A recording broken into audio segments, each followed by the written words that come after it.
ഇതാണ് എന്നുള്ള സൂര്യകാന്തി പാടം. സൂര്യകാന്തി പാടോ? തോട്ടം പാടം. എന്നിട്ട് ഇതുണ്ടാക്കണാരാ? ഇതാരുണ്ടാക്കിയത്? ഇജോ? സൂര്യകാന്തി തോട്ടം നല്ലൊരു പച്ച പിടിച്ച് ഉണ്ടാക്കിയതാണ്.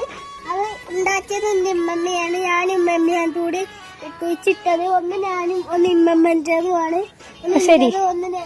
ഒന്ന് ഇമ്മാൻ്റെത്, ഒന്ന് വലുതിൻ്റെത്, ഈ ചെറുതുമ്മാൻ്റെതുമാണ്. ജോയ്സ് വലുതാണ് എന്റതില്ലേ? ഇതെങ്ങനെ ഉണ്ടാക്കിയത്? നമ്മൾ കൃഷി ചെയ്താൽ നമുക്ക് കുറെ പൂസ്. ഇതില്ല, ഇത് ഇതിന്റെ ബേബിയാണ്. ഇത് അച്ഛൻ, ഇത് ചേച്ചി, ഇത് കുട്ടി, അമ്മ, ഇത് അച്ഛൻ, ഇത് ചേച്ചി. അത് ശരി. ചേട്ടനില്ല. ചേട്ടനില്ലല്ലേ? ഷോ പാവായില്ലേ?